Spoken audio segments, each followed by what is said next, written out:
La tarte citron meringuée, c'est le genre de petit dessert qui, juste à son évocation, ramène à votre cerveau un souvenir gustatif unique, un petit mélange de crémeux et de citron avec cette petite pointe d'acidité qui fait qu'on s'en rappelle très très longtemps. C'est le genre de dessert qui est à la fois très simple à faire, hein, vous allez le voir, mais aussi lorsqu'il est terminé, ouais, il pète quand même.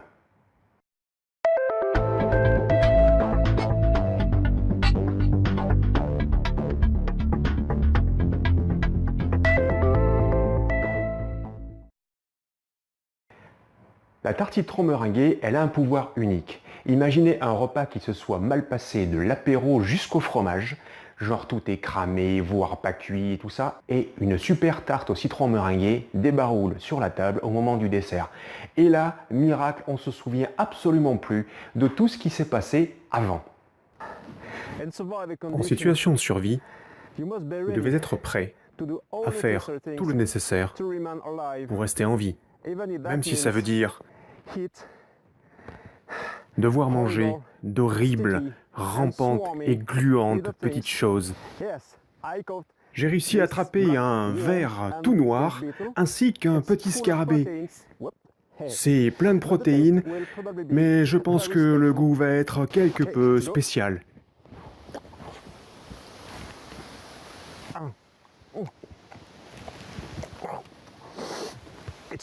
C'est comme un déferlement de pus et d'entrailles dans ma bouche.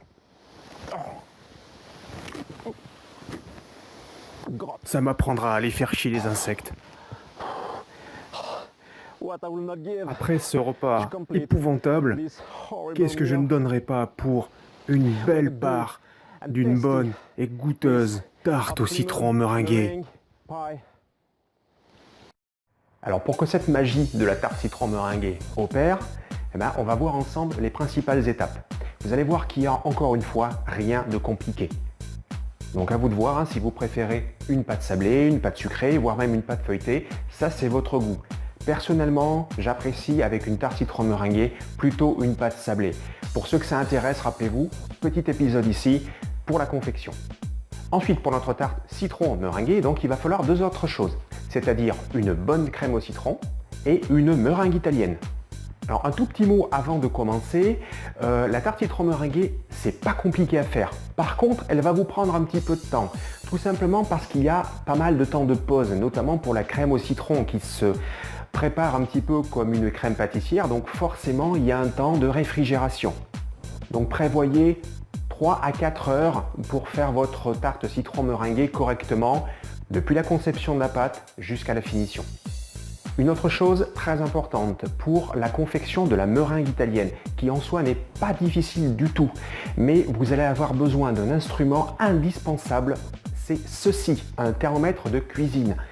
Je sais qu'en principe, on utilise les instruments qu'on a dans sa cuisine, mais là, vraiment, vous allez en avoir besoin, tout simplement parce que pour la confection de la meringue italienne, il va falloir respecter une température très précise de sucre cuit. Alors au niveau de la pâte, je ne vais pas revenir dessus, vous faites celle que vous voulez. Par contre, il faut qu'elle soit cuite au moment de préparer votre crème au citron. La tarte citron meringuée ne se fait pas cuire, on fait la préparation de la crème au citron et on la verse directement dans notre pâte déjà cuite.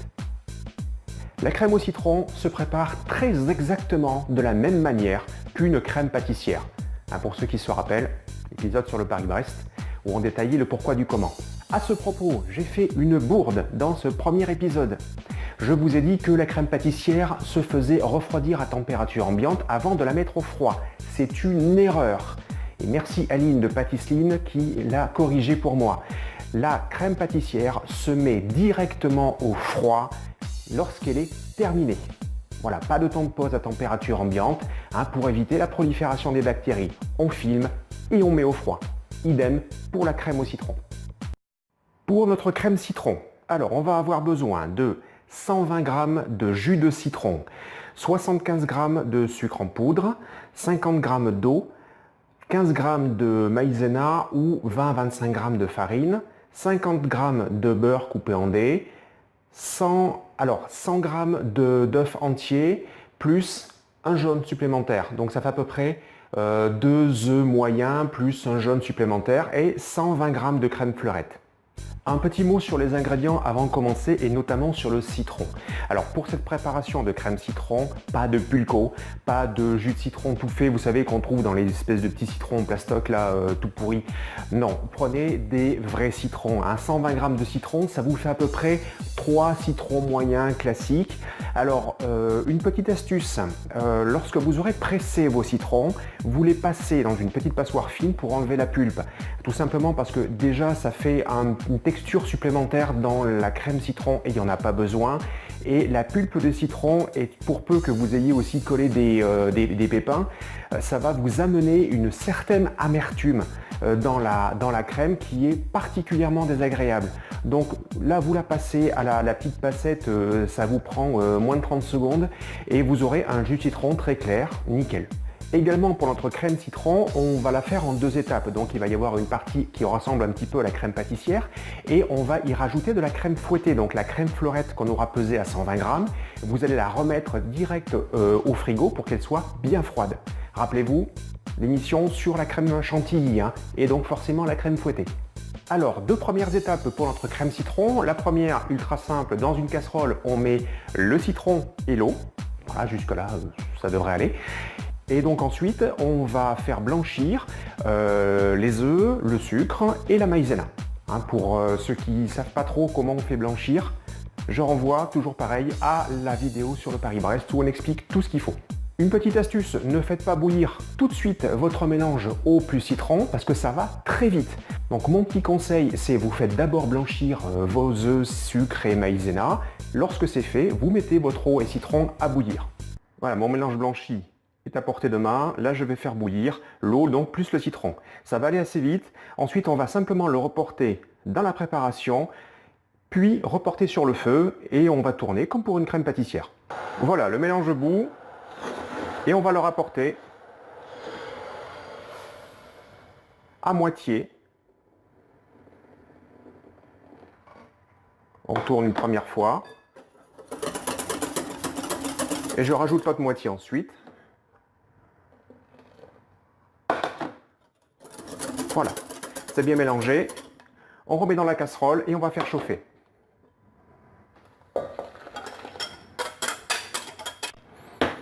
Je baisse le feu à moitié, feu doux, et on tourne, comme pour une crème pâtissière. Voilà, au bout de quelques secondes, ça s'épaissit. On laisse épaissir tranquillement, sans jamais cesser de remuer. Sinon, rappelez-vous, ça crame. Quand toute la mousse a disparu, votre préparation est prête. Je tourne encore quelques secondes. Puis hors du feu, je rajoute le beurre.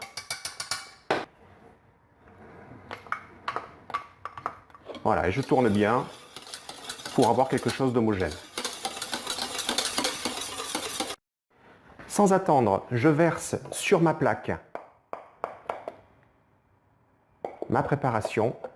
Voilà. Et on filme bien au contact.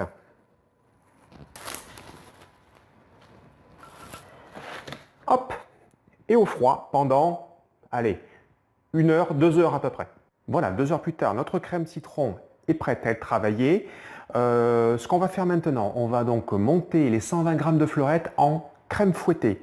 Ne sucrez pas, il y a suffisamment de sucre à l'intérieur.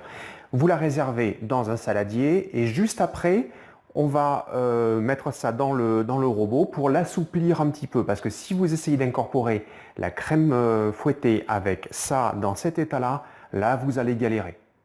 Alors j'ai fait ma crème fouettée, elle est réservée tranquillement au frigo. Là je viens de rajouter donc ma crème citron, j'ai laissé un fond de crème fouettée, comme ça va l'aider à se détendre. Donc je mets mon fouet et j'y vais tranquillement, vitesse 2-3.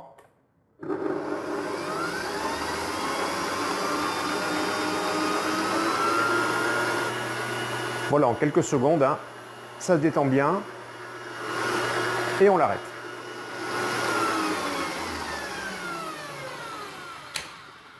Voilà, ça devient bien crémeux, ça suffit. Voilà, dernière étape, on va incorporer notre crème fouettée à notre crème citron. Moi, je la fais en 2 fois, tranquillement. Je verse à l'intérieur et on y va. À la spatule ou à la maryse, on tourne tranquillement. Il faut que ça soit bien mélangé, sans brusquer, pour ne pas risquer de casser notre crème fouettée. Deuxième incorporation, et on a presque fini.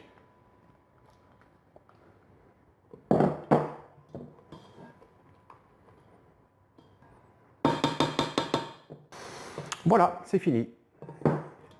Il ne reste plus qu'à mettre notre crème sur notre pâte, en ce qui me concerne, pâte sablée, et on lisse bien pour que ça soit joli, bien uniforme. Alors pour la finition, moi j'utilise ceci, une petite spatule au coudé, toute simple, qu'on trouve partout.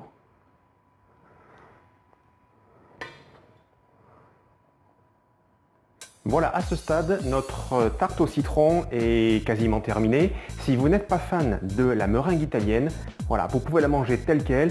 Alors on va dire une petite demi-heure, 1 heure au frigo, voilà, pour que ça se rigidifie un petit peu. Et c'est tout à fait consommable telle qu'elle. Après, vous arrangez la présentation comme vous voulez. Donc là, on va la mettre au frais, je vais la filmer, la mettre au frais et on va passer à la meringue italienne. Alors la meringue italienne, qu'est-ce que c'est ? Alors c'est une préparation qui se fait en 2 phases. D'abord on monte des blancs en neige et ensuite on va ce qu'on appelle les serrer, c'est-à-dire en fait les bloquer, les concentrer avec un sucre cuit. Et la difficulté elle réside ici, c'est-à-dire que le sucre, donc cuit avec de l'eau, on va devoir faire appel à notre thermomètre de cuisine parce qu'il faut que la température du sucre cuit se situe entre 118 et 120 degrés maximum. En dessous de 118 degrés, lorsque vous allez la verser dans la préparation, au moment où vous le sortez du feu et vous le mettez en contact avec les œufs, il aura déjà perdu 1 ou 2 degrés et c'est foutu. Le temps qu'on incorpore tout le sucre, les œufs n'auront pas le temps de cuire. Si vous allez au-delà de 120 degrés, vous commencez la phase de caramélisation. Donc il faut faire super gaffe. Dès que le thermomètre atteint 120 degrés, on va verser le sucre dans les blancs montés et ça va nous faire une meringue italienne. Lorsque le sucre sera incorporé, on va laisser tourner le robot 10 bonnes minutes à vitesse réduite, c'est-à-dire à peu près 3-4, tout simplement parce qu'il faut que la meringue italienne, il faut que les blancs déjà cuisent correctement au contact du sucre cuit et ensuite il faut que la préparation baisse un peu en température et surtout qu'elle prenne de l'air, sinon vous aurez une meringue italienne qui va être compacte, pas super sympa à manger, voilà, il y aura cette pesanteur on va dire sur le gâteau, alors que si vous laissez tourner 10 minutes, vraiment le temps qu'elle incorpore de l'air, vous aurez une meringue italienne très très légère, vous la sentirez à peine sur votre tarte au citron. Alors pour la meringue italienne, on va avoir 100 g de blanc d'œuf, 200 g de sucre blanc et 60 g d'eau. Alors donc le sucre va cuire très très vite. C'est pour ça qu'on va commencer à faire monter nos blancs en neige. Lorsqu'ils sont presque montés, on commence la cuisson du sucre. Allez, c'est parti. Alors les œufs commencent à mousser, je vais commencer la préparation. Je mets l'eau dans le sucre. Et je mets à chauffer.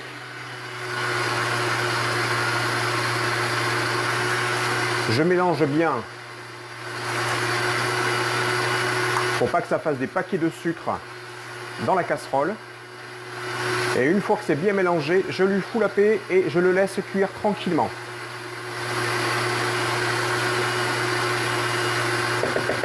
Je garde à portée de main le thermomètre. Voilà, ça commence à bouillonner. Alors maintenant, je mets le thermomètre. Attention, le thermomètre ne touche pas la casserole, sinon vous allez mesurer la température du fond de la casserole et ce n'est pas le but du jeu. Et on est à 114 degrés. Je vais monter un tout petit peu la vitesse des œufs. Pour qu'à la fin de la cuisson du sucre coïncide avec la montée des œufs. 120, c'est parti. Allez, on verse. En petits filets.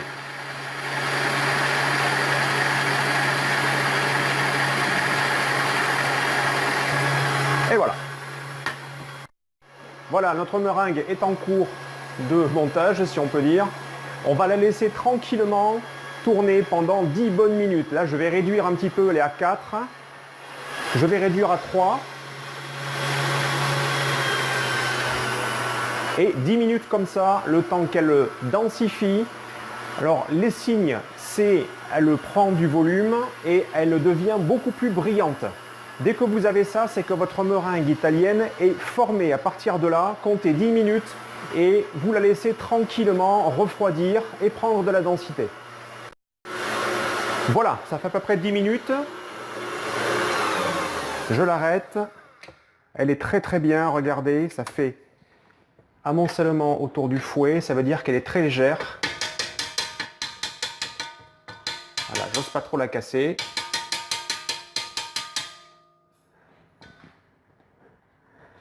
Impeccable. Voilà, la meringue italienne est terminée. Alors perso, je préfère la dresser à la poche à douille.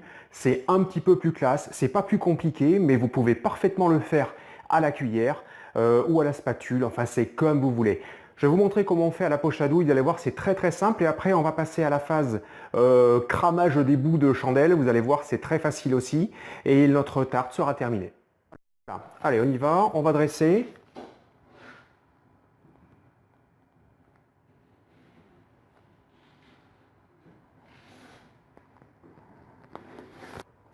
Voilà, vous voyez, c'est pas compliqué, on suit le rebord. Le plus difficile, c'est de faire des chandelles à peu près de la même hauteur. Après, c'est l'habitude. Hop, et voilà, c'est terminé. Voilà, notre tarte au citron meringuée est virtuellement terminée. On peut la consommer comme ça, il n'y a pas d'obligation de cramer les bouts de chandelle. Par contre, je vais vous montrer comment on le fait parce que c'est quand même beaucoup plus classe et beaucoup plus sympa lorsqu'on a en fait la totalité de la préparation. Alors là, il y a deux écoles. Soit vous le faites au niveau de votre four avec le grill. Dans ce cas, attention parce qu'il faut aller très vite. Non seulement parce que vos bouts de chandelle justement vont brûler très très rapidement, mais en plus vous risquez de recuire une deuxième fois la surface de la crème citron et c'est pas une bonne idée. Et aussi vous risquez de cramer le pourtour de votre tarte. Donc soyez très très vigilants. Dans ce cas, grille très très chaude, vous enfournez. Allez quoi, grand maxi, je pense ça doit être 30 secondes et 1 minute. La seconde école consiste à avoir un chalumeau. Alors pas un chalumeau de cuisine parce que ça coûte cher et en général ça dure pas super longtemps. Moi je vous conseille le chalumeau qu'on trouve genre chez Casto ou à Brico Marché ou Monsieur Bricolage, peu importe, c'est un truc qui va vous coûter entre 15 et 20 € et que vous allez garder un très long moment parce que vous allez l'utiliser que pour la cuisine. Donc je vais vous montrer la méthode chalumeau, vous allez voir que c'est très rapide. Alors, au chalumeau, vous allez voir, c'est très rapide.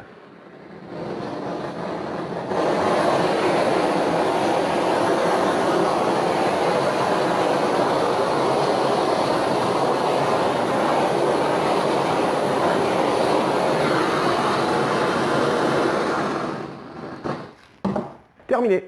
Voilà, ça suffit. Voilà, la tarte citron meringuée est terminée. Vous voyez, elle est bien dorée dessus.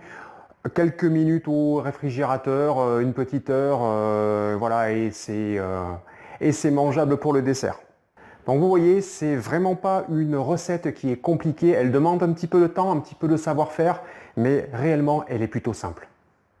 Voilà, il y a du dessert, c'est terminé pour ce petit numéro. Alors un grand merci notamment à Virginie, à Alain, à Nadia, à Najda, à Deuxième Virginie, Anne, à Emmanuel pour leur idée, notamment pour la crème citron et pour la meringue italienne, d'où le fait qu'on ait fait une tarte citron meringuée, c'est quand même plus facile.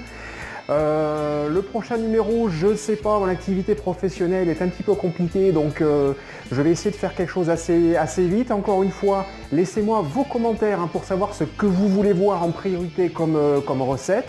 Si vous avez aimé cet épisode, un petit pouce vers le haut, là les pouces qui sont un petit peu en bas de la vidéo. Sinon, si vous n'avez pas aimé, au pire vous mettez rien, sinon vous avez le droit de mettre le pouce vers le bas. N'oubliez pas de vous abonner à notre page YouTube, comme ça vous aurez en primeur les informations lorsqu'un nouvel épisode va arriver. N'oubliez pas non plus les pages Facebook, Twitter, voilà, Google+, enfin vous les avez toutes ici. Abonnez-vous, c'est grâce à vous que cette chaîne elle vit. On a dépassé sur la page de Facebook, on a dépassé les 10 000 j'aime. C'est génial, je m'attendais absolument pas à ça. On est quasiment à 1000 vues sur la page YouTube. C'est super, voilà, j'ai pas grand chose à dire. Merci à tous. On se retrouve donc très bientôt pour un prochain numéro. Et en attendant, rappelez-vous qu'un repas se termine toujours très bien quand il y a du dessert. Allez, salut à tous!